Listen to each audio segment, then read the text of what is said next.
नमस्कार साथियों, आप लोग कैसे हैं? आशा करते हैं कि आप लोग भी अच्छे होंगे।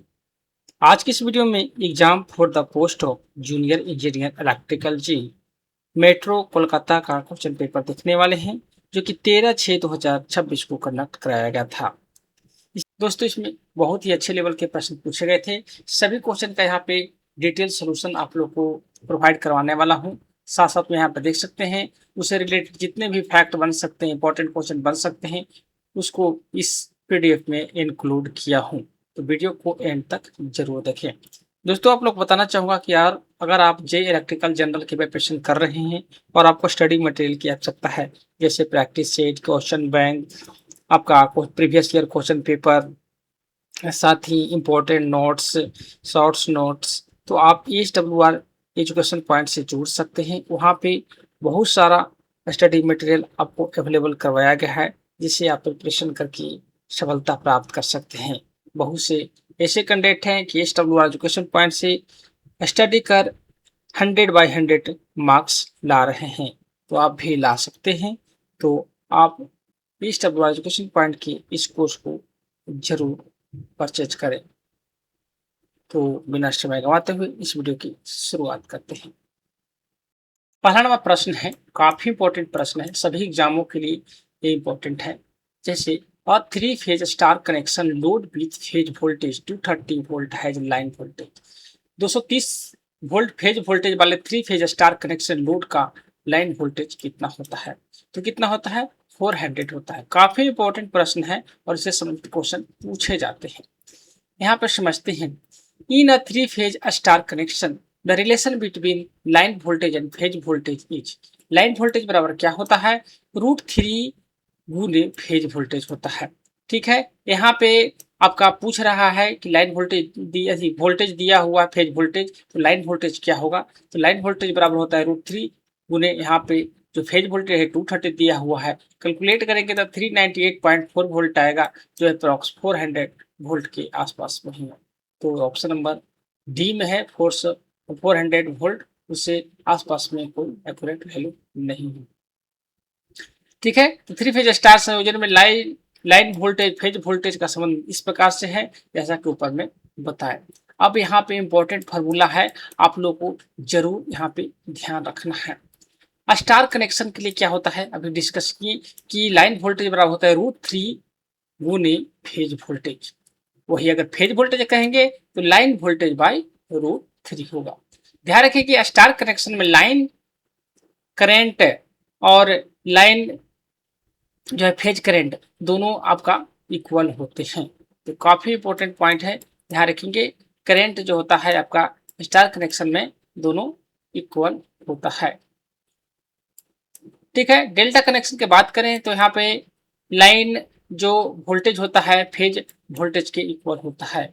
वही आपका लाइन करंट जो होता है आपका √3 गुने आपका लाइन फेज के बराबर होता है, और वही लाइन फेज बराबर होता है IL/√3।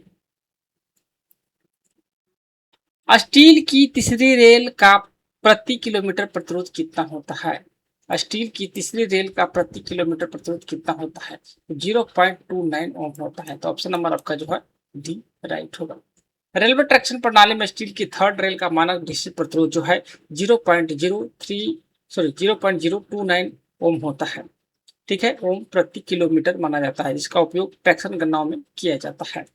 स्टील की थर्ड रेल का प्रतिरोध 0.029 प्रति किमी होता है। ठीक है, डीसी ट्रैक्शन प्रणाली में थर्ड रेल का उपयोग विद्युत ट्रेनों को शक्ति प्रदान करने के लिए किया जाता है। कम प्रतिरोध, वोल्टेज ड्रॉप तथा शक्ति हानि को कम करता है।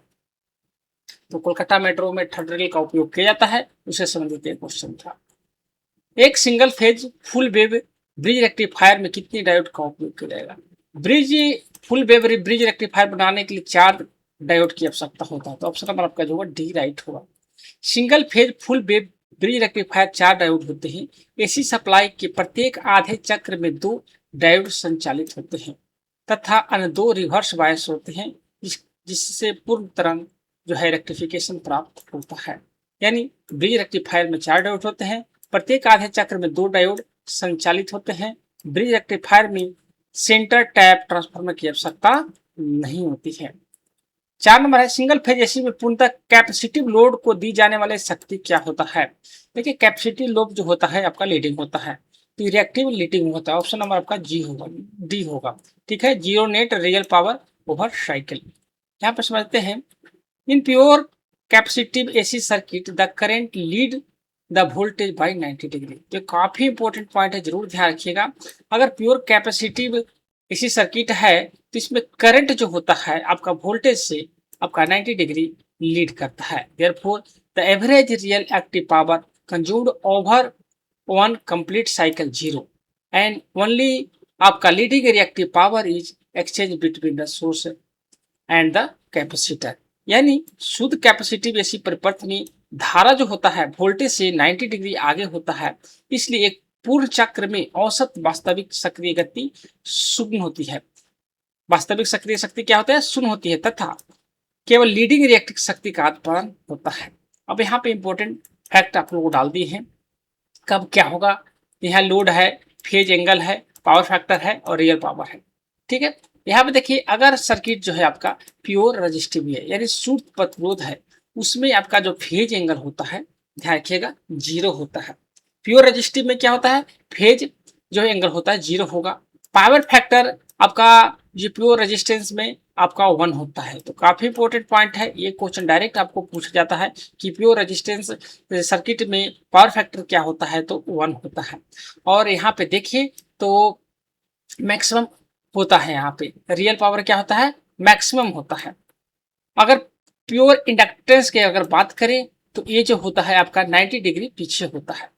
धारा जो होता है वोल्टेज से 90 डिग्री आपका पीछे होता है। तो ध्यान रखिए क्या प्योर इंडक्टेंस के केस में है वही पावर फैक्टर आपका जीरो हो जाएगा और रियल पावर भी जीरो हो जाएगा। और प्योर कैपेसिटेंस के केस में जो होता है आपका करंट जो होता है वोल्टेज से 90 डिग्री लीड करता है, यानी कि आगे होता है, और इसमें पावर फैक्टर और आपका रियल पावर जो होता है आपका जीरो होता है।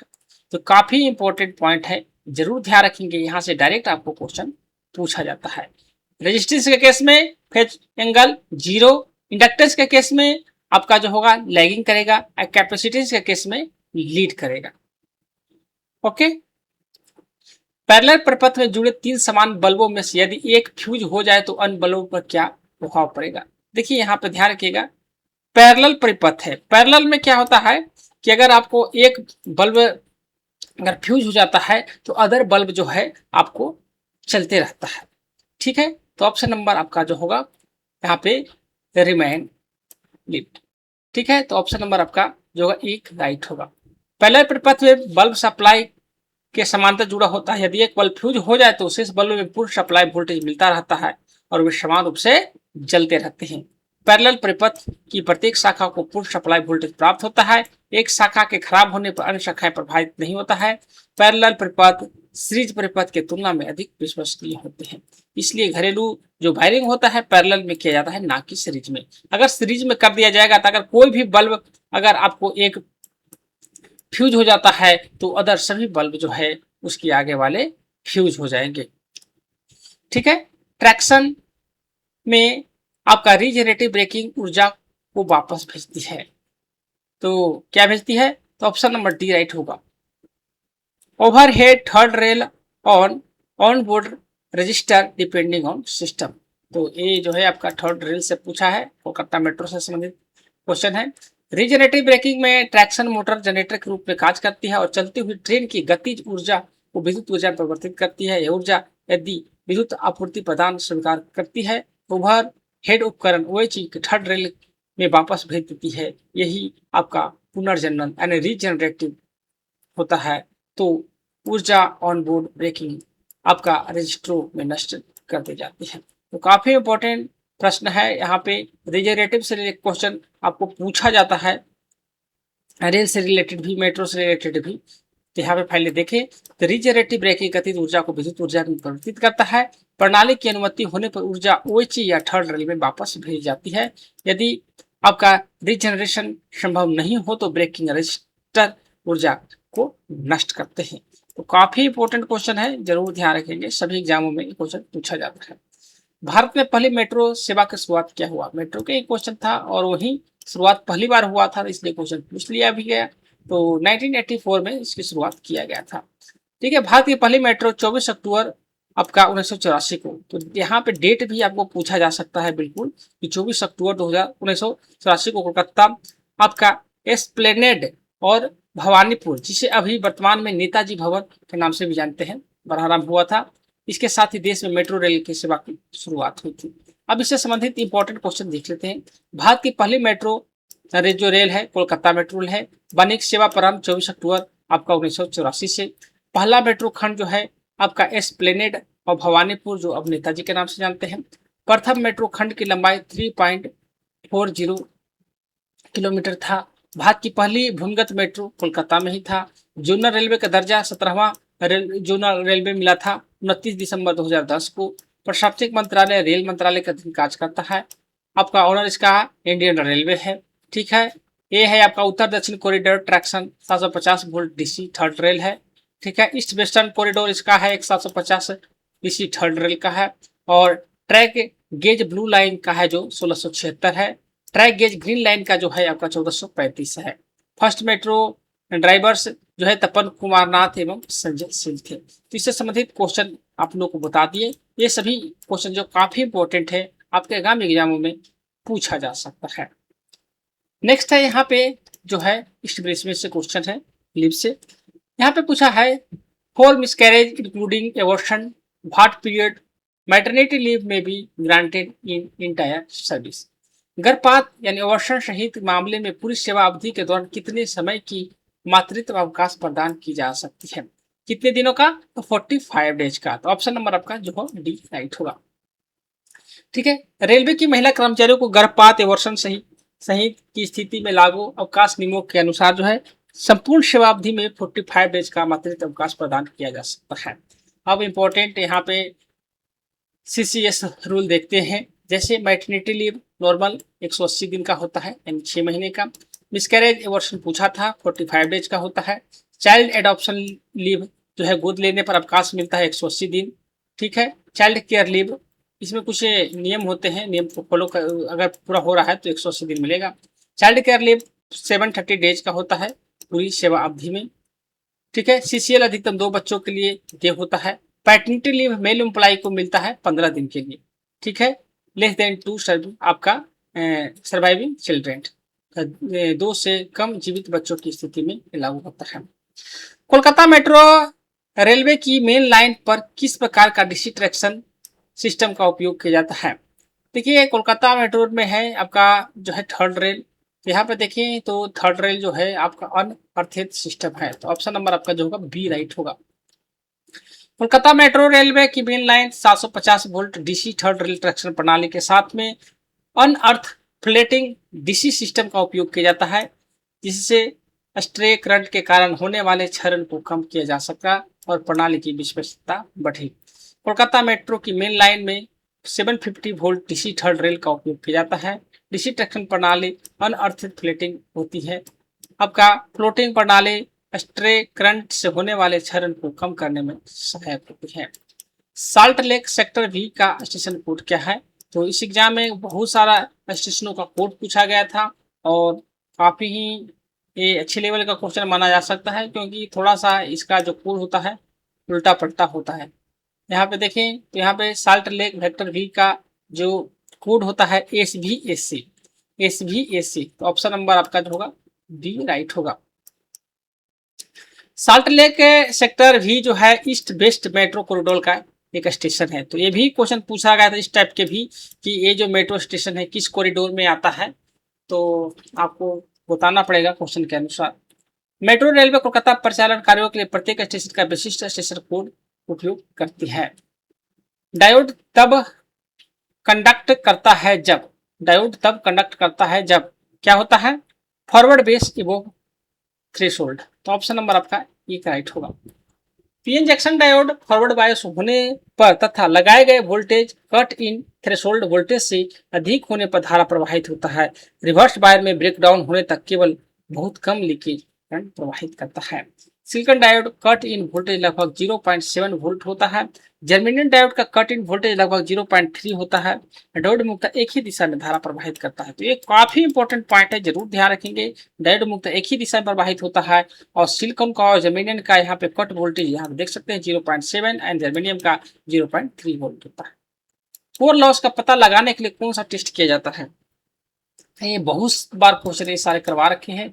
तो कोर लॉस को पता लगाने के लिए कौन सा टेस्ट किया जाता है? इसके लिए जो उपयोग किया जाता है open circuit test. Open circuit test वही आपका जो कॉपर लॉस के लिए क्या किया जाता है? Short circuit test. दोनों टेस्ट काफी इंपॉर्टेंट है। अब समझते हैं। देखिए ओपन सर्किट टेस्ट जो होता है ट्रांसफार्मर के core iron loss. Open circuit test core या आयरन लॉस भी उसको बोलते हैं, कोर लॉस या आयरन लॉस। ध्यान रखिएगा, अगर कोर लॉस बोले तो आयरन लॉस उसे बोल सकते हैं। ठीक है, ओपन सर्किट टेस्ट ट्रांसफार्मर के कोर या आयरन लॉस का पता लगाने के लिए किया जाता है। इस परीक्षण में सेकेंडरी वाइंडिंग को खुला रखा जाता है। तो ध्यान रखेंगे, इस ओपन सर्किट टेस्ट में कौन सा वाइंडिंग खुला रहता है? तो सेकेंडरी वाइंडिंग खुला रहता है। प्राइमरी वाइंडिंग पर रेटेड वोल्टेज लगाया जाता है। नो लोड करंट बहुत कम होने के कारण कॉपर लॉस नगण्य होता है। तो इसमें नो लोड होने के कारण क्या होता है? कॉपर लॉस नगण्य होता है। वाट मीटर की रीडिंग मुक्त कोर लॉस को दर्शाती है। ठीक है, तो ये इसमें बहुत सारा इंपॉर्टेंट पॉइंट बन रहा है, जरूर ध्यान रखेंगे। ओपन सर्किट टेस्ट में सेकेंडरी वाइंडिंग को खुला रखा जाता है।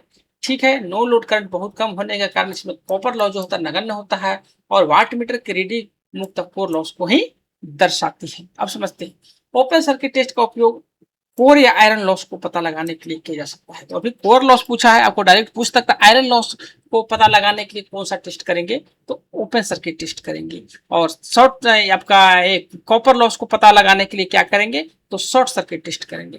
यहाँ पे भी मेंशन किया गया है, शॉर्ट सर्किट टेस्ट का उपयोग कॉपर लॉस ज्ञात करने के लिए किया जाता है। ओपन सर्किट टेस्ट आपका रेटेड वोल्टेज पर किया जाता है। सिंक्रोनस मोटर की गति किसके द्वारा निर्धारित होती है? सिंक्रोनस मोटर की गति जो होता है number of poles and supply of frequency. तो ऑप्शन नंबर आपका जो होगा डी राइट होगा। समझते हैं यहाँ पे the speed of synchronous motor depend on only the supply of frequency and number of poles the synchronous speed given by. ये फार्मूला काफी इंपॉर्टेंट है। एनएस बराबर सिंक्रोनस स्पीड बराबर होता है 120 एफ बाई पी। एफ यानी फ्रीक्वेंसी, पी मतलब pole हो गया। और इस फार्मूला के बेस पे आपको क्वेश्चन भी पूछा जाता है, नॉर्मिकल पूछे जाते हैं। आपका सिंक्रोनस स्पीड दे देगा, फ्रीक्वेंसी आपको दे देगा और यहाँ पे फार्मूला से पूछेगा कि पोल इसमें कितने होंगे, तो आपको बताना पड़ेगा। हालांकि इंडिया में आपका फ्रीक्वेंसी फिक्स है, आपका 50 हर्ट्ज। सिंक्रोनस मोटर की गति केवल सप्लाई फ्रीक्वेंसी या पोलों की संख्या पर निर्भर करती है। सिंक्रोनस गति का सूत्र ये है। ठीक है, सिंक्रोनस गति 120 एफ बाई पी होता है। सिंक्रोनस मोटर की नियत गति पर चलती है। कार्य सीमा के भीतर गति लोड को प्रभावित नहीं होती है। 14वां प्रश्न है 230 वोल्ट की सिंगल फेज सप्लाई एक हीटर को पावर देती है तो 5 एम्पियर का करंट लेता है, तो खपत होने वाली शक्ति क्या होगी? तो यहाँ पे सिंपल फॉर्मूला जानते हैं, P बराबर क्या होता है? VI। P बराबर क्या होता है? VI। उस फॉर्मूला से आप पुट करेंगे तो आपको 1150 वाट आएगा। ठीक है, यहाँ पे जानते हैं कि पावर बराबर क्या होता है? वोल्टेज गुने करंट होता है। हीटर का पावर फैक्टर जो होता है लगभग 1 होता है। 1 किलो वाट बराबर 1000 वाट होता है। अब यहाँ पे राजभाषा का प्रश्न है, विश्व हिंदी दिवस कब मनाया जाता है? ये मनाया जाता है आपका 10 जनवरी को। बहुत लोग लगा दिए होंगे 14 सितंबर, लेकिन नहीं, विश्व हिंदी दिवस पूछ रहा है, न कि राष्ट्रीय हिंदी दिवस या हिंदी दिवस। ठीक है, विश्व हिंदी दिवस प्रत्येक वर्ष जनवरी को मनाया जाता है। जनवरी 1975 में नागपुर में आयोजित प्रथम विश्व हिंदी सम्मेलन की स्मृति में मनाया जाता है। ठीक है, विश्व हिंदी दिवस प्रत्येक वर्ष 10 जनवरी को मनाया जाता है। ठीक है, विश्व हिंदी दिवस 14 सितंबर को मनाया जाता है। प्रथम विश्व हिंदी सम्मेलन 1975 के नागपुर में आयोजित किया गया है। कभी कभी क्वेश्चन पूछ देता है कि राष्ट्रीय हिंदी दिवस 14 सितंबर कब से मनाया जा रहा है? तो ये 1953 से मनाया जा रहा है। कुछ लोग मार देंगे 14 सितंबर 1949, लेकिन गलत है। आपका ये जो मनाया जा रहा है 14 सितंबर 1953 से विश्व हिंदी दिवस मनाया जा रहा है, या राष्ट्रीय हिंदी दिवस या हिंदी दिवस का। एक वर्ष में किसी कर्मचारी के खाते में कितने दिनों की LHFP leave on half average पे, ठीक है, इसको मेडिकल लीव बोलते हैं, तो जमा की जा सकती है? एक वर्ष में पूछ रहा है तो आपका जनवरी में 10 मिलते हैं, जुलाई में 10, यानी टोटल देखें तो आपका 20 मिलते हैं। तो ऑप्शन नंबर आपका एक राइट होगा। ठीक है। लीप ऑन हाल्फ एवरेज पे पूर्ण सेवा वर्ष के लिए 20 दिनों की दर से कर्मचारी खाते में जमा की जाती है। समानता प्रत्येक वर्ष 10-10 दिनों की 2 समान किस्तों में जमा होती है, जैसा कि बताया। LHAP प्रति वर्ष 20 दिनों का 10-10 दिन 2 किस्तों में, जनवरी और जुलाई में। LHAP रेलवे CCS अवकाश नियम के अंतर्गत आता है। 17 नंबर है, राजभाषा अधिनियम कब पारित हुआ था? ध्यान रखिएगा, यहाँ पे भी कंफ्यूजन होता है। अभी आपको यहाँ पे राजभाषा अधिनियम और राजभाषा नियम दोनों अलग अलग डेट है और कुछ लोग कंफ्यूज हो जाते हैं। अधिनियम वाला नियम में मार दिए, नियम वाला अधिनियम में मार दिए। ध्यान रखिएगा, राजभाषा अधिनियम जो बनाया था आपका 10 मई 1963 को बना था। कब बना था? तो 10 मई 1963 को। अगर नियम पूछे तो 1976 में। राजभाषा अधिनियम 10 मई 1963 को पारित किया गया था ताकि संघ की राजकीय कार्यों में हिंदी तथा अंग्रेज की प्रयोग से संबंधित प्रावधान किए जा सके। और ये भी पूछा जाता है कि किस लिए ये पारित किया गया था, ये आपको कारण बताना होगा। राजभाषा अधिनियम 10 मई 1963 को पारित हुआ। इस राजभाषा अधिनियम 1963 के नाम से भी जाना जाता है। 14 सितंबर हिंदी दिवस के रूप में मनाया जाता है। निम्नलिखित में से ग्रेजुएटी की अधिकतम सीमा कौन सा है? तो वर्तमान में आपका 25 लाख है, तो ऑप्शन नंबर आपका जो होगा बी राइट होगा। पात्र केंद्रीय सरकारी कर्मचारियों के लिए सेवानिवृत्ति मृत्यु ग्रेजुएटी की अधिकतम सीमा लागू करती है। आदेशों के अनुसार बढ़कर 25 लाख कर दी गई है। ठीक है। उच्च डीसी वोल्टेज के साथ इंसुलेशन प्रतिरोध मापने के लिए किस उपकरण का उपयोग किया जाता है? तो इंसुलेशन मापने के लिए उपयोग किया जाता है मेगर। तो ऑप्शन नंबर आपका जो होगा सी राइट होगा। मेगर जो है उच्च डीसी वोल्टेज लगाकर इंसुलेशन प्रतिरोध मापते हैं। तो कभी कभी ये भी आपको पूछ दिया जाता है कि जो मेगर मापते हैं उसमें कौन कौन सा वोल्टेज होता है, एसी वोल्टेज, डीसी वोल्टेज, उसमें डीसी वोल्टेज परीक्षण होता है। ध्यान रखिए, ये भी आपको क्वेश्चन पूछा जा सकता है और पूछा गया है। ठीक है, कई एग्जाम में इसका उपयोग केवल मोटर ट्रांसफार्मर विद्युत प्रतिष्ठानों के परीक्षण में व्यापक रूप से किया जाता है।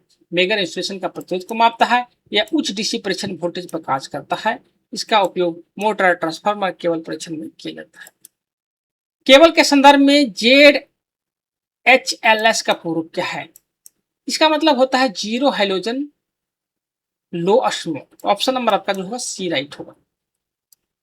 जीरो हैलोजन लो स्मोक केवल आग लगने की स्थिति में बहुत कम धुआं तथा शून्य हैलोजन गैस उत्पन्न करती है, जिससे यात्रियों की सुरक्षा बढ़ती और विषैली गैसों का उत्सर्जन कम होता है। ZHLS zero halogen low smoke होता है। ठीक है, केवल आग लगने पर बहुत कम धुआं उत्पन्न करती है।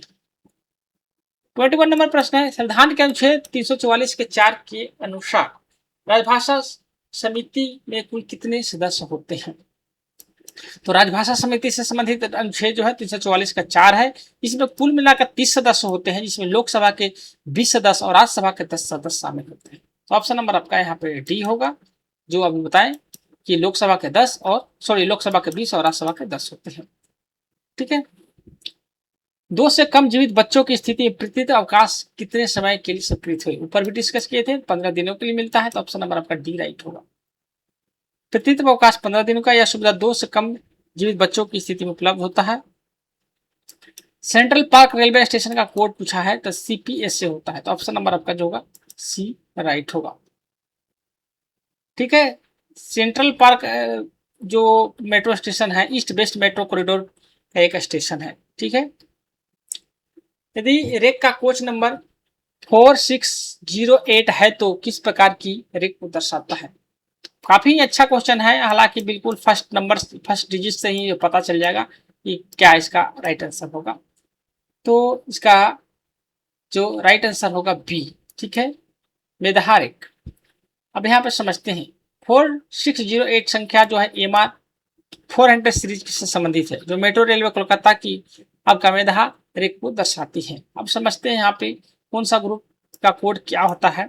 ऐसे में भेल का 3 से स्टार्ट होता है, मेदहा का 4 से, CRRC जो है डालियन का ये 5 से स्टार्ट होता है, और आपका BEML का जो रेक है आपका जो ईस्ट वेस्ट मेट्रो में लगा हुआ है वो 6 से स्टार्ट है। तो याद रखने का ट्रिक ध्यान रखेंगे, पहला डिजिट याद करेंगे, भेल का 3, मेधा का 4 और डालियन का 5 और आपका विमल का 6। ये आपका कोड है। इसके बाद में जैसे 4608 दिया तो इसको पहला हम देखना है, बाद में किसी को नहीं देखना है, तो क्या हो जाएगा 4 किसका है, तो मेधा का। उसी प्रकार से आपको याद करना हो। इसी प्रकार से 2-3 क्वेश्चन पूछे थे तो आप इसे बना सकते हैं। जेसोर रोड मेट्रो स्टेशन का स्टेशन कोड क्या है, तो इसका जो है KJRO, ऑप्शन नंबर आपका 1 राइट होगा। Jessore road metro station Kolkata की येलो लाइन का एक स्टेशन है, ठीक है। उसके बाद है थर्मल ओवरलोड रिले मोटर को किससे सुरक्षा प्रदान करता है, किससे प्रदान करता है, तो ऑप्शन नंबर आपका जो होगा ओवर ड्यू टू आपका प्रोलोंगेड ओवर करंट, तो ऑप्शन नंबर डी राइट होगा। थर्मल ओवरलोड रिले जो कि लंबे समय तक अधिक धारा प्रवाहित होने के कारण होने वाली ओवरहीटिंग से बचाता है, या शॉर्ट सर्किट अर्थ फॉल्ट से सुरक्षा प्रदान नहीं करता, इसलिए फ्यूज या सर्किट ब्रेकर जैसे अलग सुरक्षा उपकरणों का उपयोग किया जाता है। थर्मल ओवरलोड रिले केवल ओवरलोड से सुरक्षा प्रदान करता है या धारा के ऊष्मीय प्रवाह के आधार पर कार्य करता है, तो ये आपसे पूछा जा सकता है। ओवरलोड किस सिद्धांत पे कार्य करता है, तो धारा के ऊष्मीय प्रभाव सिद्धांत पे कार्य करता है। शॉर्ट सर्किट सुरक्षा फ्यूज MCB या MCCB का उपयोग किया जाता है। वाट आवर मीटर क्या मापता है, वाट आवर मीटर जो होता है आपका जो है एनर्जी कंज्यूम ओवर टाइम, तो ऑप्शन नंबर डी राइट होगा। वाट आवर मीटर किसी निश्चित समय में उपयोग की गई विद्युत ऊर्जा को मापता है। इसकी रीडिंग समानतः किलोवाट घंटा में होती है, जिसे एक विद्युत यूनिट भी कहा जाता है, ठीक है। नेक्स्ट है कॉपर लॉस का पता लगाने के लिए कौन सा टेस्ट किया जाता है। देखिए ऊपर पूछा था आपका आयरन लॉस या कोर लॉस, अब यहाँ पे कॉपर लॉस पूछा है, तो यहाँ पे देखिए राइट आंसर क्या होगा, शॉर्ट सर्किट टेस्ट, ठीक है। शॉर्ट सर्किट टेस्ट ट्रांसफार्मर का कॉपर लॉस पता लगाने के लिए किया जाता है। इस परीक्षण में कम वोल्टेज लगाया जाता है ताकि रेटेड धारा प्रवाहित हो सके तथा आयरन लॉस नगण्य है। तो ये आपका जरूर ध्यान रखना है कैसे टेस्ट होता है, इसमें वोल्टेज क्या होगा। तो शॉर्ट सर्किट टेस्ट में आपका ट्रांसफार्मर कॉपर लॉस का पता लगाते हैं। इस परीक्षण में आपका कम आपका वोल्टेज लगाया जाता है और ओपन सर्किट में क्या था, कम आपका करंट लगाया जाता है, ठीक है। शॉर्ट सर्किट टेस्ट का में कॉपर लॉस का ज्ञात होता है, ओपन सर्किट टेस्ट में कोर या आयरन लॉस होता है। शॉर्ट सर्किट टेस्ट कम वोल्टेज पर किया जाता है। OVPD का पूर्व होता है ओवर लोड प्रोटेक्शन डिवाइस, तो ऑप्शन नंबर बी राइट होगा, ठीक है। OVPD का पूर्व है ओवरलोड प्रोटेक्शन डिवाइस। इसका उपयोग बिजली गिरने, स्विचिंग ऑपरेशन, क्षणिक वोल्टेज वृद्धि, सर्ज, विद्युत एवं इलेक्ट्रॉनिक उपकरणों की सुरक्षा के लिए किया जाता है, ठीक है। OVPD ओवर वोल्टेज प्रोटेक्शन होता है, यह उपकरण को अधिक वोल्टेज से सूचित करता है। सर्ज प्रोटेक्शन डिवाइस SPD और जो है OVPD एक समान प्रकार है। केंद्रीय हिंदी प्रशिक्षण संस्थान किस मंत्रालय के अधीन, तो ये है आपका मिनिस्ट्री ऑफ होम अफेयर्स, ठीक है। केंद्रीय हिंदी शिक्षण संस्थान जो है CHTI भारत सरकार के गृह मंत्रालय के राजभाषा विभाग के अधीन कार्य करता है। यह केंद्रीय सरकार कर्मचारियों को हिंदी का प्रशिक्षण प्रदान करता है। केंद्रीय हिंदी प्रशिक्षण संस्थान गृह मंत्रालय के राजभाषा विभाग के अधीन कार्य करता है। यह केंद्रीय सरकारी कर्मचारियों को हिंदी का प्रशिक्षण प्रदान करता है। नेक्स्ट है तकनीकी रेल विषय पर हिंदी के मौलिक पुस्तक लेखन हेतु कौन से पुरस्कार दिया जाता है। तकनीकी रेल विषय पर जो है आपका लाल बहादुर शास्त्री अवार्ड दिया जाता है, तो ऑप्शन नंबर आपका जो सी राइट होगा। लाल बहादुर शास्त्री पुरस्कार भारतीय रेल के तकनीकी रेल विषयों पर हिंदी की मौलिक पुस्तकों के लेखन को प्रोत्साहित करने के लिए लागू की गई है। लाल बहादुर शास्त्री पुरस्कार हिंदी के तकनीकी मौलिक लेखन को प्रोत्साहित करता है। यह योजना भारतीय रेल में राजभाषा हिंदी की प्रोत्साहन हेतु लागू की गई है। यह पुरस्कार तकनीकी रेल विषयों पर मौलिक पुस्तकों के लेखन के लिए प्रदान किया गया है। MR 300 सीरीज ऊपर भी चर्चा की थी। MR 300 सीरीज के लिए TRCC स्प्रिंग प्रेशर कितना होता है, तो इसका होता है 20 kgf ±2, ठीक है। MR 300 सीरीज रेक में आपका TRCC यानी ट्रैक्शन रिटर्निंग करंट कलेक्टर जो होता है आपका 20 kgf ±2 होता है, जिसे उचित संपर्क दवा एवं विश्वसनीय रिटर्न करंट कलेक्शन सुनिश्चित किया जा सके, ठीक है। मेट्रो रेल कोलकाता किस मंत्रालय के अंतर्गत में आता है, तो मिनिस्ट्री ऑफ रेलवे के अंतर्गत में आता है, ठीक है। मेट्रो रेल कोलकाता भारतीय रेल का 17वां जोनल रेलवे है। भारत सरकार का रेल मंत्रालय के अधीन कार्य करता है। मेट्रो रेल कोलकाता रेल मंत्रालय के अधीन कार्य करता है। यह भारतीय रेल का 17वां जोनल रेलवे है। यह भारत की पहली मेट्रो रेलवे है। कवि सुभाष ऑरेंज लाइन का स्टेशन कोड क्या है, KKSO, ठीक है, तो ऑप्शन नंबर आपका सी राइट होगा। नेक्स्ट है 35 नंबर, ट्रांसफार्मर बाइंडिंग में तापमान बढ़ने का मुख्य कारण क्या है? तो कॉपर लॉस है, आई स्क्वायर लॉस आपका जो है बढ़ जाता है। ट्रांसफार्मर में बाइंडिंग में तापमान वृद्धि का मुख्य कारण कॉपर लॉस, आई स्क्वायर लॉस, जो बाइंडिंग के प्रतिरोध में लोड धारा प्रवाहित होने से उत्पन्न होता है। कॉपर लॉस आई स्क्वायर लॉस होता है। ठीक है, कॉपर लॉस लोड धारा के वर्ग के समानुपाती होता है। कोर लॉस में हिस्टैरिसीस लॉस तथा एडी क्रॉस लॉस दोनों आते हैं। कोर लॉस बराबर आयरन लॉस, आयरन लॉस के अंतर्गत हिस्टैरिसीस लॉस और एडी करंट लॉस दोनों होते हैं। ये रिले इन प्रोटेक्शन सर्किट प्राइमरली जो है प्रोटेक्शन सर्किट में रिले मुख्य रूप से क्या कर सकता है? रिले का मुख्य कार्य क्या होता है? तो sense abnormal condition and initiate circuit breaks. तो ऑप्शन नंबर आपका जो होगा डी राइट होगा। Protective relay over current, over voltage अथवा फॉल्ट जैसी असमान परिस्थितियों का पता लगाकर सर्किट ब्रेकर को ट्रिप करने की प्रक्रिया प्रदान करता है, जिससे दूषित भाग को प्रणाली से अलग किया जा सके। तो काफी इंपॉर्टेंट प्रश्न है। यहाँ पर देखें तो प्रोटेक्टिव रिले समान परिस्थितियों का पता लगाता है, रिले सर्किट ब्रेकर को ट्रिप करने की प्रक्रिया प्रारंभ करता है, रिले स्वयं फॉल्ट करंट को नहीं तोड़ता है। ये इसके गुण हैं। उसके बाद है simple protection and over current relay will operate when. साधारण सुरक्षा में ओवर करंट रिले कब कार्य करता है? कब कार्य करेगा? तो करंट एक्सीड सेट वैल्यू। तो ऑप्शन नंबर आपका जो है डी राइट होगा। And over current relay operates when the current exceed the preset pickup value and send a trip command to the circuit breaker। यानी ओवर करंट रिले तब कार्य करता है जब धारा पूर्व निर्धारित मान से अधिक हो जाती है तथा यह सर्किट ब्रेकर को ट्रिप का कमांड भेजता है। ओवर करंट रिले निर्धारित धारा से अधिक होने पर यह कार्य करता है। इसका उपयोग फीडर, ट्रांसफार्मर तथा मोटर की सुरक्षा के लिए किया जाता है। पिकअप करंट बराबर होता है रिले का पूर्व निर्धारित कार्यकारी करंट होता है। अब यहाँ पे राजभाषा का प्रश्न है। राजभाषा नियम 1963 की धारा 3 के अंतर्गत आने वाले दस्तावेजों की कुल संख्या कितनी है? धारा 3 के अंतर्गत में जो कुल दस्तावेज चर्चा किया गया है वो 14 है। ठीक है, राजभाषा अधिनियम 1963 के धारा 3 के अंतर्गत 14 दस्तावेज हिंदी एवं अंग्रेजी दोनों भाषाओं में जारी किए जाने आवश्यक है। ठीक है, धारा 3 के अंतर्गत 14 दस्तावेज शामिल है। इन दस्तावेजों को हिंदी और अंग्रेजी दोनों भाषाओं में जारी किया जाता है। धारा 3 राजभाषा परीक्षाओं का महत्वपूर्ण विषय है। नेक्स्ट है फैक्ट्री अधिनियम के अनुसार वयस्क किसे कहा जाएगा?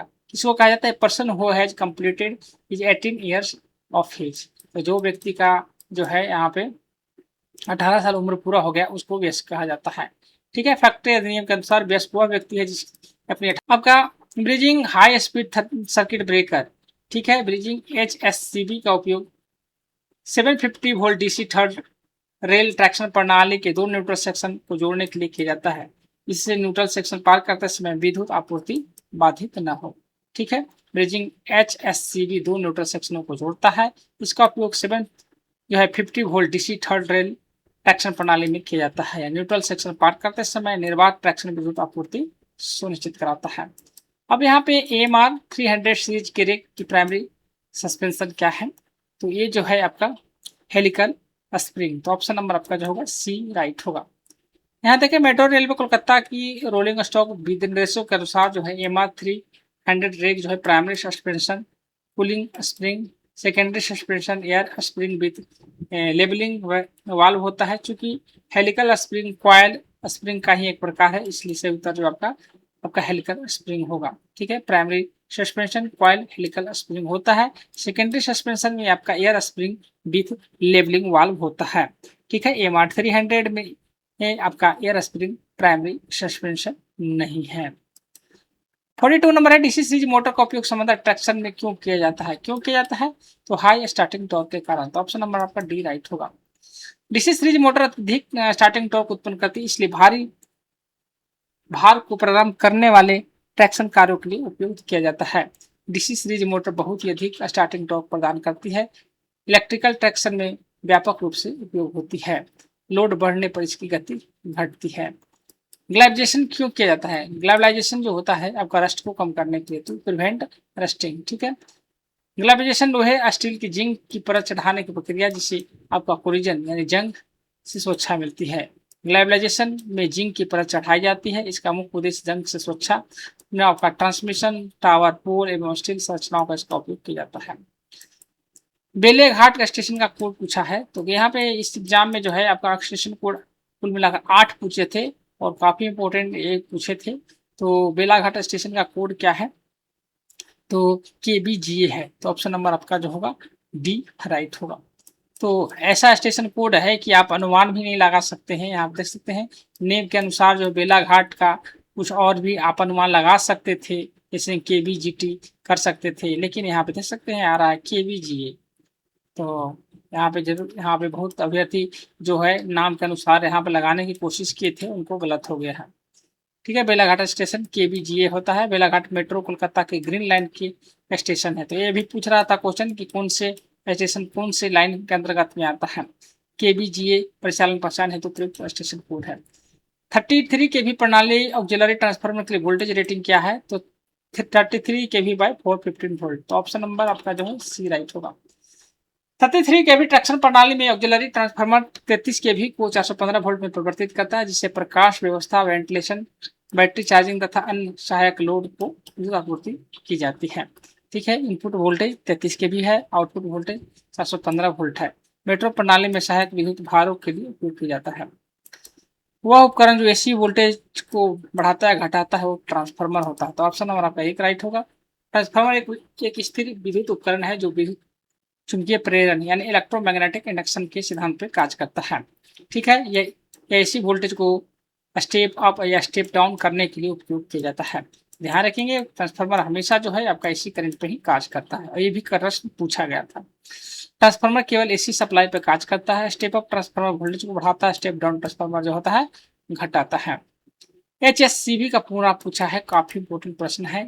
HSCB का मतलब होता है हाई स्पीड सर्किट ब्रेकर। तो ऑप्शन नंबर आपका जो होगा बी राइट होगा। HSCB का पूर्ण पे हाई स्पीड सर्किट ब्रेकर्स का उपयोग डीसी ट्रैक्शन प्रणाली में फॉल्ट करंट को शीघ्रता से बाधित करने के लिए किया जाता है।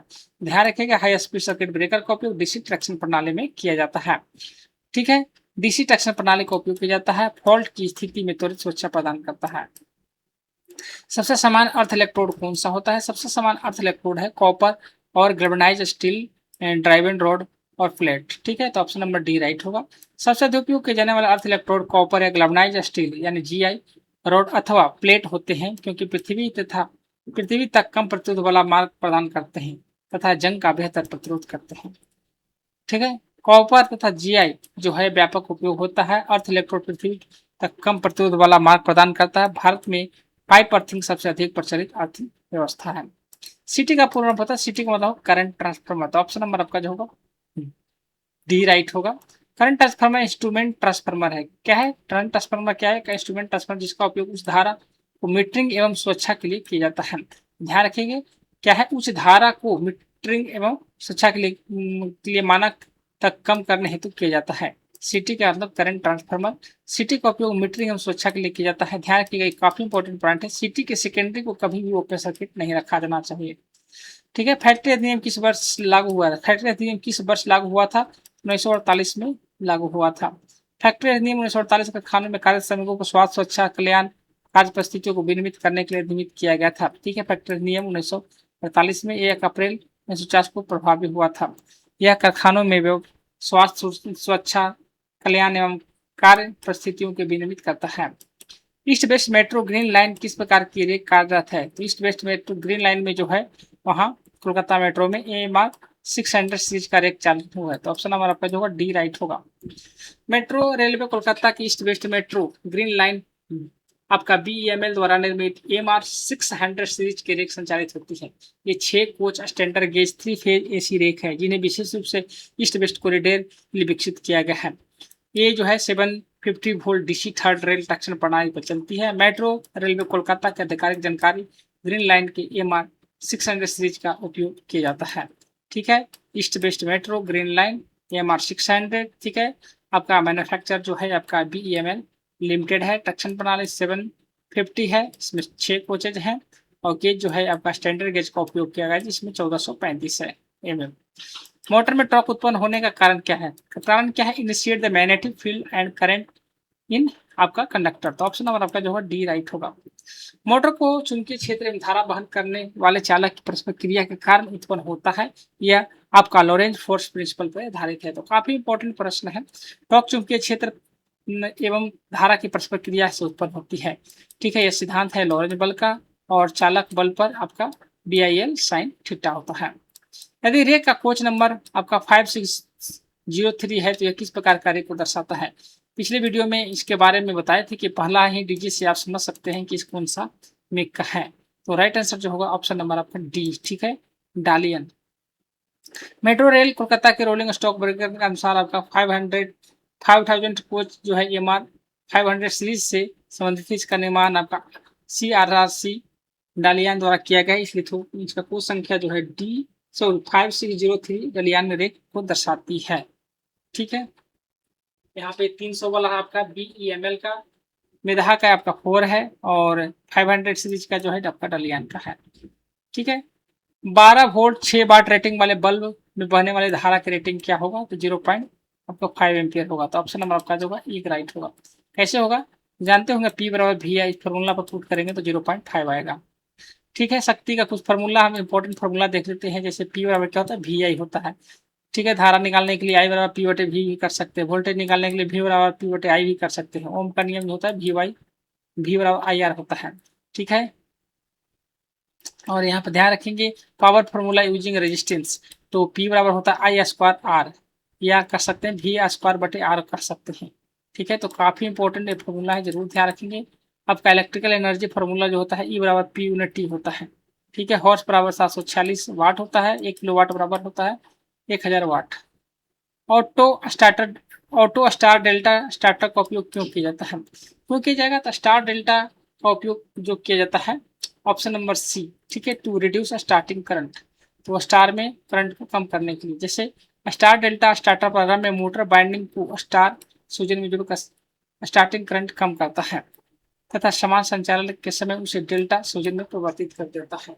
ठीक है, तो स्टार डेल्टा स्टार्टर जो है अब प्रारंभ में मोटर बाइंडिंग को स्टार में सूजन करता है, जोड़कर स्टार्टिंग करंट कम करता है और तथा समान संचालन में उसका डेल्टा सूजन परिवर्तित कर देता है। मुख्य उद्देश्य जो है प्रारंभिक धारा को कम करना होता है। स्टार्टिंग टॉर्क आपका स्टारिंग कनेक्शन, ठीक है, स्टार में करता है, समान संचालन में यह डेल्टा हो जाता है।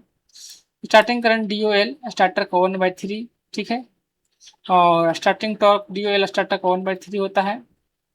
ठीक है, स्टार का आपका वोल्टेज कम होता है, करंट कम होता है, टॉर्क भी कम होता है। ठीक, ध्यान रखेंगे स्टार में। और डेल्टा में पूर्ण वोल्टेज, पूर्ण करंट एवं पूर्ण टॉर्क होता है। ठीक है, डेल्टा में ध्यान रखेंगे आपका वोल्टेज भी फुल होता है, करंट भी फुल होता है, टॉर्क भी फुल होता है। बड़ी 3 फेज इंडक्शन मोटर का उपयोग किया जाता है। ठीक है, और ये डेल्टा का उपयोग बड़ी 3 फेज इंडक्शन मोटर में किया जाता है। तो स्टार में आपका वोल्टेज भी डाउन, करंट भी डाउन और आपका टॉर्क भी डाउन होता है। औसत वेतन पर जमा किए जाने सकने वाला अधिकतम छुट्टियां की संख्या कितना है, तो इसका right answer option number D right होगा। हालांकि आंसर की में जो दिया गया था आपका 240 डेज दिया गया था, जो कि बिल्कुल गलत था और इस पे ऑब्जेक्शन किए होंगे तो आपको ये यहाँ पे नंबर मिलेगा। रेलवे सेवा के सेवाएं आपको उदार अवकाश नियम के अनुसार जो है लीव ऑन एवरेज पे LAP अधिकतम 300 दिन तक संचित कर सकते हैं। LAP की संचय सीमा 300 दिन है। LAP प्रति पूर्ण वर्ष 30 दिन, प्रत्येक आवधिक वर्ष में 15 दिन की दर से जमा होती है। निर्धारित सीमा से अधिक LAP संचित नहीं होती है, यानी 300 से ज्यादा संचित नहीं कर सकते हैं। भारत में इसी प्रणाली की सप्लाई फ्रीक्वेंसी क्या है, तो 50 हर्ट्ज है। तो ऑप्शन नंबर आपका बी राइट होगा। भारत के मानक एसी सप्लाई फ्रीक्वेंसी 50 हर्ट्ज है। भारत के मानक एसी फ्रीक्वेंसी 50 हर्ट्ज है। भारतीय रेल की 25 केवी ट्रैक्शन प्रणाली 50 हर्ट्ज पे ही कार्य करती है। यूरोप एवं एशिया अधिकांश क्षेत्रों में 50 हर्ट्ज का ही उपयोग किया जाता है। अमेरिका में कितना है, 60 हर्ट्ज का। निम्नलिखित में कौन सा कथन सही है, तो यहाँ पे दिया गया है ऑप्शन नंबर एक राइट है। Retirement age of railway servant is 60 years, तो ऑप्शन नंबर आपका राइट होगा। रिटायरमेंट सर्वेंट जो आपका एज रखा गया है 60 ईयर रखा गया है। सामान्य सेवानिवृत्ति आयु 60 वर्ष से, यह समान नियमित रेलवे कर्मचारियों पर लागू होता है। सेवानिवृत्ति 58 से बढ़ाकर 60 वर्ष की गई थी। केबल के आर्मर का उपयोग किया जाता है to provide mechanical protection, option number आपका बी राइट होगा। केबल का आर्मर स्थापना उपयोग किया दौरान बाहरी क्षति से बचने के लिए यांत्रिक सुरक्षा प्रदान करता है। आर्मर यांत्रिक सुरक्षा प्रदान करता है। Steel wire armour steel tape, armour, steel का सामान उपयोग किया जाता है। आर्मर का उद्देश्य आग से सुरक्षा प्रदान करना होता है। मैग्नेटिक फ्लक्स लिंकेज और प्रेरित ईएमएफ के मूल नियम कौन से हैं? तो Friday law of electromagnetic induction, option number आपका जो है डी राइट होगा। बात करें फ्राइडे के विद्युत चुंबकीय प्रेरण नियम के अनुसार किसी परिपथ में ईएमएफ जो है यानी चुंबकीय फ्लक्स लीकेज की परिवर्तन की दर के बराबर होता है। ठीक है, यानी कहें तो यहाँ आपका इंडूस ई में बराबर होता है N D five by D T होता है। ठीक है, फ्राइडे का नियम विद्युत चुंबकीय प्रेरण का मूल नियम है। लेंज का नियम प्रेरित ईएमएफ की दिशा को बताता है। तो काफी इंपॉर्टेंट पॉइंट है, इसमें जरूर ध्यान रखेंगे। सीरीज में जुड़ा वोल्ट मीटर क्या करेगा? सीरीज में जुड़ा वोल्ट मीटर जो है ऑप्शन नंबर आपका जो होगा डी राइट होगा। Disturb circuit due to high resistance and not slow correct operation. Voltmeter का आंतरिक प्रतिरोध बहुत अधिक होता है तथा इसे सदैव समांतर जोड़ा जाता है। ठीक है, इसे सीरीज में जोड़ दिया जाए तो धारा प्रवाह रुक जाता है और परिपथ सही प्रकार से कार्य नहीं करेगा। वोल्टमीटर समांतर में जोड़ा जाता है, आंतरिक प्रतिरोध इसका बहुत ही हाई होता है। ध्यान रखेंगे, वोल्टमीटर का जो जोड़ा जाता है आपका समांतर में, आंतरिक प्रतिरोध बहुत ही इसका हाई होता है। ये मीटर सीरीज करंट में जोड़ता है, आंतरिक प्रतिरोध इसका कम होता है। ये काफी इंपॉर्टेंट पॉइंट है, एग्जामों के लिए जरूर ध्यान रखेंगे। इंटरनल रेजिस्टेंस दोनों का, एमीटर का और वोल्टमीटर का, साथ ही किसी प्रकार जोड़ा जाता है। मेट्रो के लिए ओटी का पूरा नाम क्या है? ओटी का मतलब होता है ओवर ट्रैक एग्जॉस्ट। ओटी का पूर्व है ओवर ट्रैक एग्जॉस्ट या टनल वेंटिलेशन सिस्टम, यानी टीवीएस का एक भाग है जिसका उपयोग समान उत्पन्न परिस्थितियों में सुरंग एवं ट्रैक क्षेत्र में धुआं, गर्म ऊष्मा को बाहर निकालने के लिए किया जाता है। ओटी का मतलब ओवर ट्रैक एग्जॉस्ट होता है। टनल वेंटिलेशन सिस्टम टीवीएस उपयोग किया जाता है। नेक्स्ट है 62 नंबर, मेट्रो के लिए ओटी का पूरा नाम क्या है? सेम ही क्वेश्चन रिपीट हुआ है, वही आपका ओवर ट्रैक एग्जॉस्ट होगा। ठीक है, फैलाव एवं सिकुड़ने के कारण रेल की क्रीपेज को रोकने के लिए उपयोग किया जाता है। क्या किया जाता है? तो आपका जो है एंकर असेंबली, तो ऑप्शन नंबर आपका जो होगा यहाँ पे देखें तो बी राइट होगा।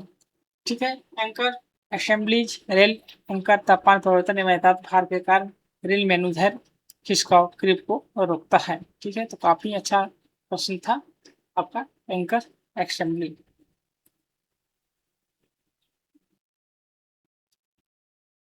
रेल क्रीपेज, ठीक है, एंकर असेंबली द्वारा नियंत्रित होती है। LWR CWR पटल वो होता है purpose prevent longitudinal movement of rail. PT का पूरा नाम है, पीटी का मतलब पोटेंशियल ट्रांसफार्मर होता है। पोटेंशियल ट्रांसफार्मर एक इंस्ट्रूमेंट ट्रांसफार्मर है जिसका उपयोग वोल्टेज मापक सुरक्षा में किया जाता है। पीटी का मतलब पोटेंशियल ट्रांसफार्मर समांतर जोड़ा जाता है, मीटरिंग एवं सुरक्षा उपयोग होता है। ट्रांसफार्मर की दक्षता को किस प्रकार परिभाषित किया जाता है? तो आउटपुट पावर बटे इनपुट पावर, ऑप्शन नंबर आपका जो होगा एक राइट होगा। ट्रांसफार्मर की दक्षता आउटपुट शक्ति एवं इनपुट शक्ति के अनुपात को कहते हैं जिसे समानता प्रतिशत में व्यक्त किया जाता है। दक्षता वाला आउटपुट शक्ति बटे इनपुट शक्ति गुने 100 होता है। इनपुट शक्ति आउटपुट शक्ति प्लस उल्हनिया होता है। उल्हनिया वाला होता है iron loss plus copper loss होता है। ठीक है, कॉपर लॉस होता है आई स्क्वायर आर हानि होता है। आयरन लॉस स्ट्रेसिस प्लस आपका एडी करंट लॉस दोनों होता है। ठीक है, अधिकतम दक्षता के शर्त है आयरन लॉस बराबर कॉपर लॉस होता है।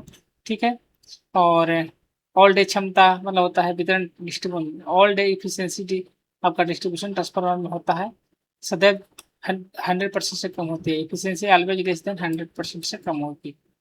प्रत्येक EMR 400 श्रृंखला रेख कितने TRCC होते हैं? TRCC की अगर बात करें, मेट्रो रेलवे कोलकाता में EMR 400 रोलिंग स्टॉक के तकनीक विवरण में आधिकारिक EMR 400 रेक में आपका 32 TRCC का उपयोग किया जाता है। ठीक है, 67 नंबर है, शहीद खुदीराम स्टेशन का कोड क्या है? तो यहाँ पे देखिए KSKT, तो ऑप्शन नंबर आपका जो होगा डी राइट होगा। शहीद खुदीराम बोस, शहीद खुदीराम। ठीक है, शहीद खुदीराम मेट्रो स्टेशन का आधिकारिक स्टेशन कोड है KSKT।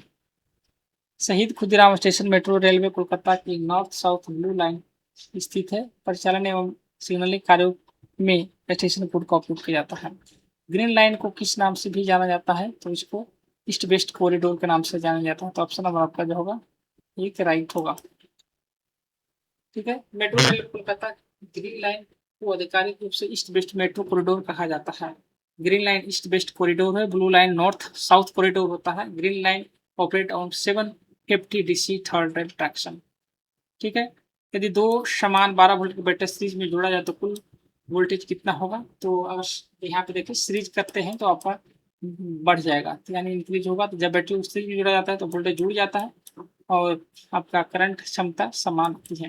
तो वोल्टेज में आपका कहाँ का रहा है? सीरीज में, तो ये जुड़ जाएगा और करंट क्या होगा? समान हो जाएगा। सीरीज में संयोजन बराबर होता है आपका V1 प्लस V2 होता है। सीरीज V1 प्लस V2, जैसे R1 है और यहाँ पे दो जो है बैटरियाँ का होगा 24 वोल्ट।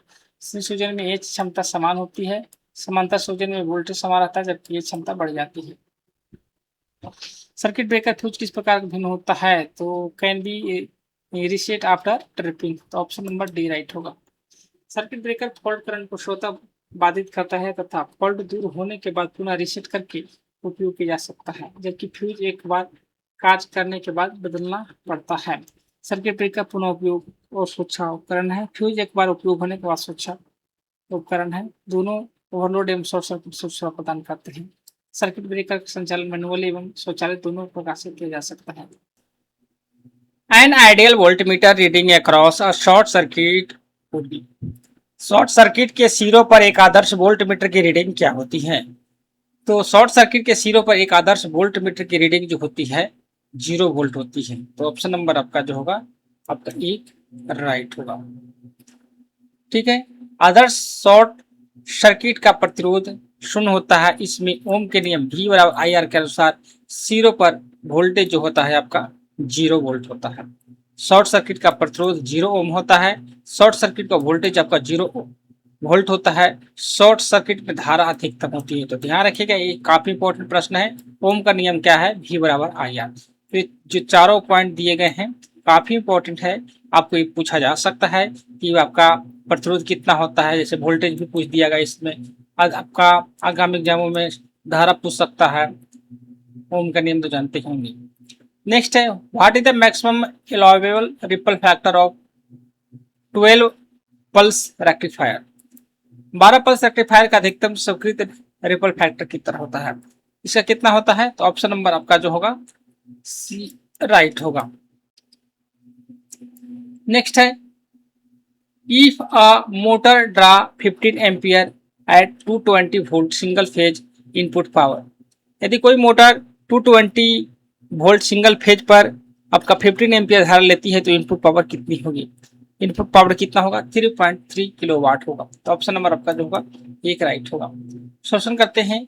यहाँ पे जानते हैं कि P बराबर क्या होता है? VI। ठीक है, वैल्यू पुट करेंगे तो आपका जो आएगा 3.3 किलोवाट आएगा।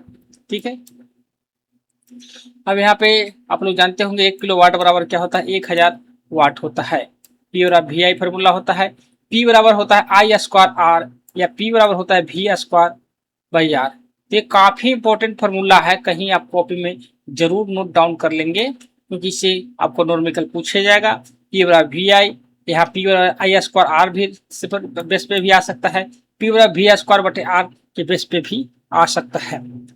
ठीक है, हेमंत मुखोपाध्याय स्टेशन का आपका स्टेशन कोड क्या है? तो स्टेशन कोड इस एग्जाम में जो है 8 पूछे गए थे मेट्रो का, तो KHMD है। तो ऑप्शन नंबर आपका जो होगा सी राइट होगा। ठीक है, यहाँ देखें कि ये जो आपका स्टेशन है KHMD ऑरेंज लाइन पे स्थित है। मेट्रो रेलवे कोलकाता के परिचालन स्टेट कोड के रूप में उपयोग किया जाता है। ठीक है, मेट्रो रेल कोलकाता में परिचालन स्टेशन कोड के रूप में ये उपयोग किया जाता है। अगला प्रश्न है, अच्छा, when is trickle float charging of battery done. Battery की ट्रिकल फ्लोट चार्जिंग कब की जाती है? कब की जाती है? तो ऑप्शन नंबर आपका जो बी राइट होगा, टू कंप्लीट लोकल डिस्चार्ज। ठीक है, ट्रिकल फ्लोट चार्जिंग में बैटरी के स्वाभाविक सेल्फ लोकल डिस्चार्ज की भरपाई हेतु कम धारा लगातार दी जाती है जिससे बैटरी फुल चार्ज बनी रहती है। फ्लोट चार्जिंग का मतलब है स्वाभाविक स्थानीय डिस्चार्ज की भरपाई करना। ठीक है, फ्लोट चार्जिंग का मतलब क्या हुआ? ठीक है, कंपनसेशन सेल्फ लोकल डिस्चार्ज होता है। बूस्ट चार्जिंग का मतलब होता है यूज आफ्टर हैवी डिस्चार्ज, अधिक डिस्चार्ज के बाद इसका उपयोग किया जाता है। यानी ज्यादा बैटरी डिस्चार्ज है तो जल्द चार्ज करने के लिए बूस्ट चार्जिंग करते हैं।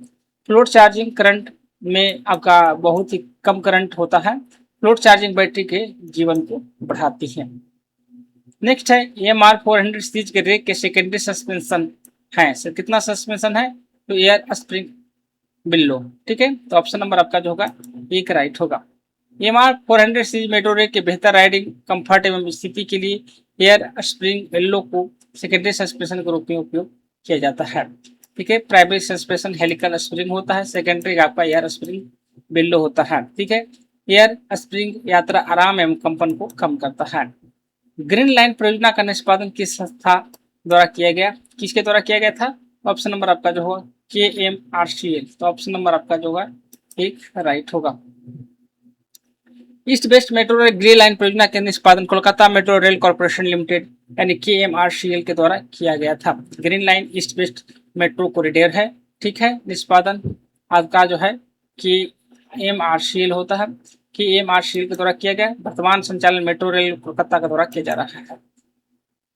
आपका इंडक्टेंस की SI कहीं पूछा था, तो इसका होता है हेनरी। तो ऑप्शन नंबर डी राइट होगा। ठीक है, SI unit of inductance is Henry. ठीक है, इंडक्टर की इकाई हेनरी होता है। ठीक है, आपका इंडक्टर की जो प्रतीक है L। ठीक है, प्रत्यय रिएक्टेंस होता है XL बराबर का 2πfl। ठीक है, ध्यान रखिएगा।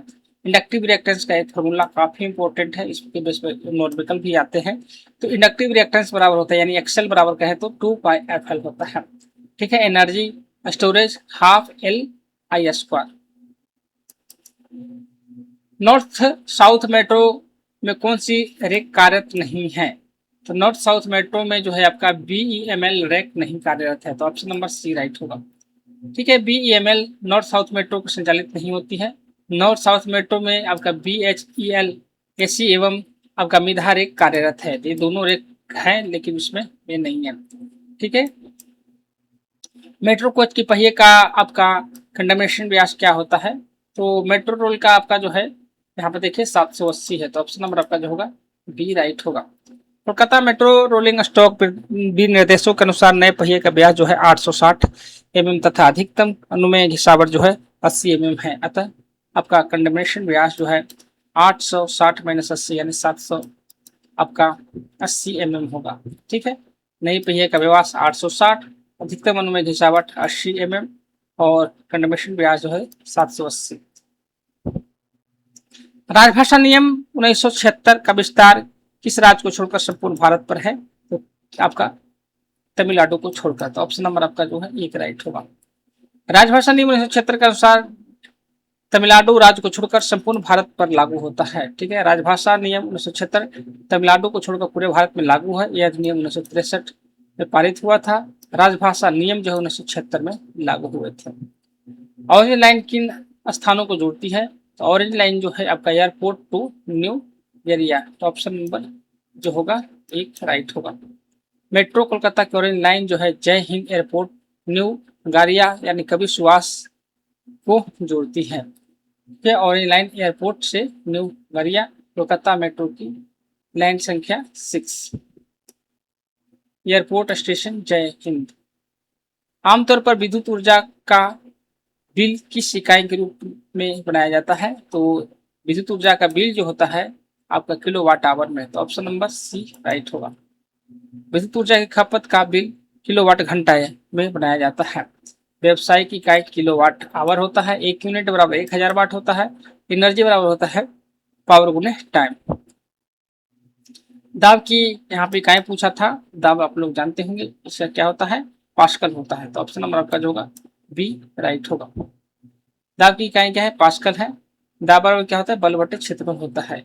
ठीक है, और यहाँ पे देखिए पास्कल बराबर क्या होता है? न्यूटन प्रति वर्ग मीटर है। ठीक है, तो एक जरूर ध्यान रखेंगे। नेक्स्ट है 85 नंबर प्रश्न। ईस्ट वेस्ट मेट्रो की प्रत्येक रेक में कितने कोच हैं? तो 6 कोच है। तो ऑप्शन नंबर बी राइट होगा।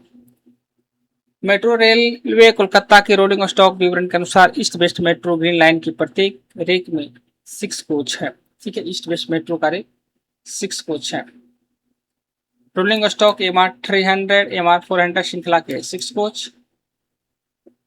राजभाषा नियम 1976 के अनुसार देश को कितने क्षेत्रों में वर्गीकृत किया गया है? तो 3 क्षेत्रों में, ABC में। तो ऑप्शन नंबर आपका 1 राइट होगा।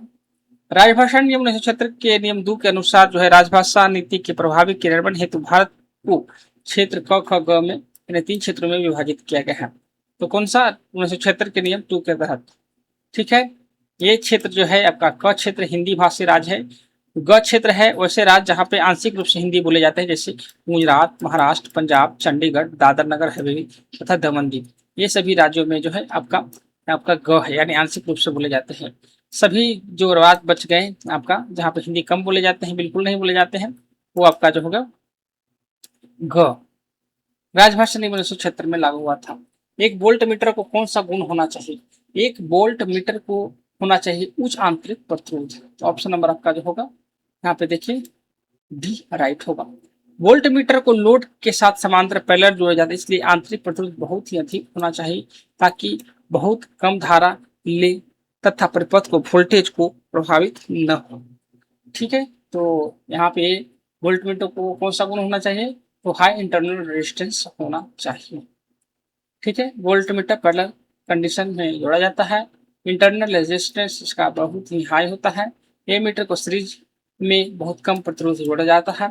आदर्श वोल्ट मीटर का प्रतिरोध अनंत होता है। ये जो 5 पॉइंट है आपको काफी इंपॉर्टेंट है, जरूर ध्यान रखेंगे एग्जाम के लिए। निम्नलिखित में से सही कथन चुनना है। यहाँ पे अवकाश अधिकार के रूप में दावा नहीं किया जा सकता है। पितृत्व अवकाश 15 दिनों से अधिक लिया जा सकता है। 2 या 2 से अधिक वाली महिला कर्मचारी को मातृत्व अवकाश दिया जा सकता है। ए एंड बी दोनों। तो राइट आंसर आपका 1 होगा, अवकाश अधिकार के रूप में दावा नहीं किया जा सकता है। ठीक है, रेलवे अवकाश नियम CCS लीव रूल के अनुसार अवकाश अधिकार के रूप में दावा नहीं किया जा सकता है। सक्षम प्राधिकारी प्रशासनिक आवश्यकता अथवा लोकहित में आवश्यकता अस्वीकार का निरस्त कर सकता है। अवकाश सक्षम प्राधिकारी द्वारा स्वीकृत किया जाता है, अवकाश अधिकारी के रूप में दावा नहीं किया जा सकता है। 89 हमारे मस्ता रद्दा सुरसेन स्टेशन का यहाँ पे स्टेशन कोड पूछा है, KMSN होता है। ठीक है, मेट्रो रेलवे कोलकाता का आधिकारिक स्टेशन कोड सूची के अनुसार जो है मस्तारदा सुरसेन स्टेशन का कोड है KMSN।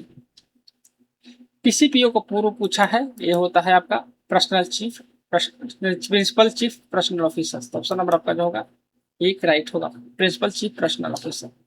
PCPO का है आपका प्रिंसिपल चीफ पर्सनल ऑफिसर किसी जोनल रेलवे के कार्मिक विभाग का प्रमुख अधिकारी होता है तथा भर्ती, स्थापना, पदोन्नति, स्थापना, अवकाश, अनुशासन, अपना कार्य कार्मिक प्रशासन का दायित्व निभाता है। ठीक है, सिंगल फेज इंडक्शन मोटर के स्टार्टिंग कैपेसिटर का उपयोग किस लिए किया जाता है? किस लिए किया जाता है? Provide starting torque and phase shift, प्रारंभिक टॉर्क एवं फेज शिफ्ट प्रदान करना। ठीक है, स्टार्टिंग कैपेसिटर मुख्य रूप से सहायक वाइंडिंग के रूप फेज अंतर उत्पन्न करता है जिससे उच्च प्रारंभिक टॉर्क प्राप्त होता है। ठीक है, starting capacitor phase shift plus उच्च प्रारंभिक टॉर्क होता है। सिंगल फेज इंडक्शन मोटर में उपयोग होता है। कैपेसिटर स्टार्टर मोटर उच्च प्रारंभिक टॉर्क देता है। सीरीज सर्किट में जुड़े 3 समान बल्ब में से यदि एक फ्यूज ओपन हो जाए तो बाकी बल्बों का क्या होगा? यहाँ पे ओपन के बाद कह रहा है, ओपन होने का मतलब ये जो है क्या होगा, सभी बुझ जाएंगे। ओपन मतलब कि जो है कनेक्शन आपका कट गया। ऑप्शन नंबर आपका जो होगा डी राइट होगा, सभी बुझ जाएंगे। सीरीज सर्किट के एक बल्ब को फ्यूज होने पर पूरा परिपथ टूट जाता है और सभी बल्ब बुझ जाते हैं। ठीक है, सीरीज सर्किट में सभी में धारा जो होते हैं समान होते हैं। क्या होते हैं? सीरीज में धारा समान होते हैं। ओपन सर्किट में पूरा परिपथ बंद हो जाता है। पैरेलल सर्किट अन्य बल्ब जलते रहते हैं। राजभाषा नियम 1976 का दादर नगर हवेली तथा दमन दीव किस क्षेत्र में आते हैं? ऊपर भी इसके बारे में चर्चा किए थे, बताए थे आपको ये कौन से क्षेत्र में आते हैं, तक में आते हैं। तो ऑप्शन नंबर आपका सी राइट होगा। ठीक है, राजभाषा नियम 1976 दादर नगर हवेली तथा दमन दीव जो है ख क्षेत्र में आते हैं। ऊपर भी चर्चा किए थे। क क्षेत्र हिंदी भाषा क्षेत्र, ख क्षेत्र वैसे राज्य जहाँ पे आंशिक रूप से हिंदी बोले जाते हैं, गुजरात, महाराष्ट्र, पंजाब, चंडीगढ़, दादर नगर हवेली, दमन दीव। ठीक है, शेष सभी राज्य आपका जो है साउथ के और पूर्वोत्तर राज्य के सी में आते हैं। मेट्रो के लिए PST का पूरा नाम क्या है? PST का फुल फॉर्म होता है प्लेटफॉर्म स्क्रीन डोर। तो ऑप्शन नंबर आपका जो होगा सी राइट होगा। पीएसडी प्लेटफॉर्म स्क्रीन डोर जो प्लेटफॉर्म और ट्रैक के बीच सुरक्षा अवरोध का कार्य करता है। ठीक है, प्लेटफॉर्म स्क्रीन डोर यात्रियों को ट्रैक पर गिरने से बचाता है और केवल ट्रेन के दरवाजे मिलने पर ही खुलता है। ठीक है, यदि दो 12 वोल्ट बैटरी को पैरेलल में जोड़ा जाए तो कुल वोल्टेज कितना होगा। यहाँ पे पैरेलल में जोड़ने की बात कर रही है, तो पैरेलल में आपका क्या होगा, पैरेलल में आपका जो होगा वोल्टेज सेम रहेगा। ठीक है, तो ऑप्शन नंबर आपका जो है डी राइट होगा। पैरेलल संयोजन में वोल्टेज समान रहता है जबकि धारा क्या होता है, बढ़ जाती है। पैरेलल में वोल्टेज समान रहता है, धारा बढ़ जाती है। सीरीज में वोल्टेज बढ़ता है। याद रखने का सीरीज वोल्टेज आपका बढ़ेगा और पैरेलल में आपका जो है एच बढ़ेगा, यानी करंट का मात्रा बढ़ेगा। लेड एसिड बैटरी के लिए बैटरी चार्जर किस चार्जिंग विधि का उपयोग किया जाता है। इसमें उपयोग किया जाता है आपका constant current and constant voltage charging stage. ठीक है, तो ऑप्शन आपका एक राइट होगा। लेड एसिड बैटरी को समानता सीसी ठीक है, सीसी यानी कांस्टेंट करंट कांस्टेंट वोल्टेज विधि से चार्ज किया जाता है। लेड एसिड चार्ज सीसी, फिर बाद में सीवी। पूर्ण चार्ज के बाद में फ्लोट चार्जिंग दी जाती है। ध्यान रखिएगा, पूर्ण चार्ज के बाद फ्लोट चार्जिंग की जाती है और सीसी नियत धारा, सीवी नियत वोल्टेज होता है। तीसरी रेल को बाहरी वस्तुओं से बचाने के लिए, आकस्मिक संपर्क को रोकने के लिए किसका उपयोग किया जाता है। इसके लिए उपयोग किया जाता है आपका श्राउड बोर्ड का। तो ऑप्शन नंबर आपका जो होगा बी राइट होगा। श्राउड बोर्ड जीवित लाइव तीसरी रेल को ढकते हुए जिसकी बाहरी वस्तुओं को सुरक्षा मिलती है तथा आकस्मिक संपर्क को रोका जाता है। Third rail supply 750 volt DC है। Shroud board live conductor rail की सुरक्षा करता है, विद्युत एवं सार्वजनिक सुरक्षा प्रदान करता है। रिजनरेटिव ब्रेक प्रणाली किसमें उपलब्ध है, तो किसमें उपलब्ध है, EMR 400 सीरीज में स्थित है। तो ऑप्शन नंबर आपका जो होगा सी राइट होगा। Metro railway Kolkata rolling stock तकनीकी मैनुअल के अनुसार जो है EMR 400 सीरीज रेक में आपका रिजनरेटिव ब्रेकिंग सिस्टम उपलब्ध है। ब्रेकिंग के समय ट्रैक्शन मोटर जनरेटर की तरह कार्य करती है और ट्रेन की गतिज ऊर्जा को विद्युत ऊर्जा में परिवर्तित कर ट्रैक्शन सप्लाई सिस्टम में वापस भेजती है। इससे ऊर्जा की बचत होती है तथा ब्रेक का खिंचाव कम होता है। ठीक है, रिजनरेटिव ब्रेकिंग गतिज ऊर्जा विद्युत ऊर्जा ब्रेकिंग के समय ट्रैक्शन मोटर जनरेटर की तरह कार्य करते हैं। उपलब्ध होने पर आपका पुनर्पर्याप्त ऊर्जा ट्रैक्शन सप्लाई में वापस भेजती है। लाभ ऊर्जा की बचत, ब्रेक का कम घिसाव, कम ऊष्मा उत्पन्न होना और प्रणाली की अधिक दक्षता। उसके बाद है ब्रॉड गेज की ट्रैक की चौड़ाई कितनी होती है, तो ब्रॉड गेज में आप लोग जानते होंगे 1676। तो ऑप्शन आपका एक राइट होगा। ब्रॉड गेज 1676 होता है। स्टैंडर्ड गेज आपका होता है 1435। ठीक है, मीटर गेज का होता है आपका 1000 mm। ये ध्यान रखिएगा, ये काफी इंपॉर्टेंट प्रश्न है आपका, ब्रॉड गेज, स्टैंडर्ड गेज और मीटर गेज। हिंदी का प्रथम समाचार पत्र कौन सा था, उसका संपादक कौन थे। तो प्रथम जो समाचार पत्र था उत्तंद मार्तंड, उसके आपका संपादक जुगल किशोर शुक्ल। तो ऑप्शन नंबर आपका एक राइट होगा। प्रथम हिंदी समाचार पत्र उत्तंद मार्तंड, संपादक आपका पंडित जुगल किशोर शुक्ल, प्रकाशन 30 मई 1826 कलकत्ता से। कॉन्फिडेंशियल रिपोर्ट शेयर का नया नाम क्या है, उसका नाम है APAR। ठीक है, अपार बोलते हैं, annual performance appraisal report. Bharat सरकार ने कर्मचारियों को निष्पादन मूल्यांकन के अधिक पारदर्शी, स्पष्ट एवं वस्तुनिष्ठ बनाने के लिए कॉन्फिडेंशियल रिपोर्ट यानी CR का नाम बदलकर आपका अपार कर दिया गया है। ठीक है, फेजों के बीच इंसुलेशन फेल होने से क्या होगा, अगर इंसुलेशन फेल होगा तो इस कंडीशन में आपका जो होगा शॉर्ट सर्किट होगा। फेजों के बीच शॉर्ट सर्किट तथा भारी फॉल्ट करंट उत्पन्न होगा। तो ऑप्शन नंबर आपका जो होगा डी राइट होगा। जब दो फेजों के बीच इंसुलेशन खराब हो जाता है तो phase two phase short circuit होता है। कम प्रतिबाधा यानी लो इम्पिडेंस के कारण भारी फॉल्ट करंट बहता है और प्रोटेक्शन रिले सर्किट ब्रेकर को ट्रिप कर देती है। ठीक है, यहाँ पे विकल्प का प्रश्न है। वोल्टेज 230 वोल्ट, आपका धारा 10 ampere, power factor 0.9, single phase AC के लिए शक्ति कितनी होगी, तो यहाँ पे कैलकुलेट करेंगे तो 2070 आएगा। यहाँ पे देखते हैं, आप जानते होंगे P बराबर होता है VI cos phi होता है। ठीक है, तो ऑप्शन नंबर यहाँ पे पुट करेंगे, वोल्टेज दिया हुआ है, धारा दिया हुआ है, आपका पावर फैक्टर भी दिया हुआ है। तो यहाँ पे देखें तो आपका कैलकुलेशन करके तो 270 आ जाएगा। कोलकाता मेट्रो रेल में DC नेगेटिव केबल का कलर कोड, DC नेगेटिव आपका ज्यादातर आपका जो रहता है ब्लैक कलर का, तो ऑप्शन नंबर डी राइट होगा। मेट्रो रेलवे कोलकाता के डीसी केबल कलर कोडिंग के अनुसार डीसी नेगेटिव केबल का रंग जो है ब्लैक तथा डीसी पॉजिटिव केबल का रंग जो है रेड होता है। पावर फैक्टर 0.8 लैगिंग है तो यह किस प्रकार के लोड को दर्शाता है? लैगिंग कह रहा है तो ऊपर भी आपको डिस्कस किए थे हम कि लैगिंग कौन से कंडीशन में होता है और लीडिंग कौन से कंडीशन में होता है। ठीक है, तो लैगिंग जो होता है आपका इंडक्टिव के केस में, तो ऑप्शन देख लीजिए कहाँ है, प्रकीय के केस में, तो ऑप्शन नंबर डी राइट होगा। लैगिंग पावर फैक्टर का अर्थ है करंट वोल्टेज से पीछे रहती है, जो प्रकीय inductive load induction motor transformer reactor की चौकी विशेषता है। ठीक है, लैगिंग यानी पावर फैक्टर आपका जो इंडक्टिव लोड है, लीडिंग का मतलब कैपेसिटी लोड है, तो ध्यान रखेंगे लैगिंग इंडक्टिव और लीडिंग आपका कैपेसिटी। प्योर रजिस्टिव में पावर फैक्टर 1 होता है और कैपेसिटर बैंक आपका improves lagging power factors. Kolkata metro railway किस प्रकार का third rail power collection system का उपयोग किया जा रहा है? तो इसमें आपका टॉप किया जा रहा है, तो ऑप्शन नंबर सी राइट होगा। Kolkata metro rolling stock specification 2000 GP 2000 sorry Kolkata metro rolling stock specification GP 217 के अनुसार current collection method third rail top collection system में से कलेक्टर सूट थर्ड रेल की ऊपरी सतह टॉप सरफेस से विद्युत धारा प्राप्त करता है। नेक्स्ट है मेट्रो के लिए ईसीएस का पूर्व क्या है? मेट्रो के लिए ईसीएस का होता है आपका ऑप्शन नंबर बी। ठीक है, environment control system. Environment control system ECS जो है भूमिगत मेट्रो स्टेशनों की एयर कंडीशनिंग, वेंटिलेशन, तापमान, आर्द्रता एवं धुआं का निकासी करता है। ठीक है, 108 नंबर प्रश्न है, एक बेसिक एमीटर को कैसे जोड़ा जाता है? एमीटर को जोड़ते हैं आपका सीरीज में, तो ऑप्शन नंबर आपका देख लेते हैं, लोड के साथ में आपका सीरीज में। तो यहाँ पे देखें एमीटर विद्युत धारा मापता है इसलिए हमेशा लोड के साथ में जोड़ते हैं, ध्यान रखेंगे एमीटर विद्युत धारा मापता है इसलिए हमेशा लोड के साथ सीरीज में जोड़ता है ताकि पूरी धारा एमीटर से प्रवाहित हो। एमीटर सीरीज में जोड़ा जाता है, आंतरिक प्रतिरोध बहुत ही कम होता है। वोल्टमीटर समांतर में जोड़ा जाता है, आंतरिक प्रतिरोध काफी ज्यादा होता है। एमीटर को कभी कभी सीधे सप्लाई में समांतर नहीं जोड़ना चाहिए।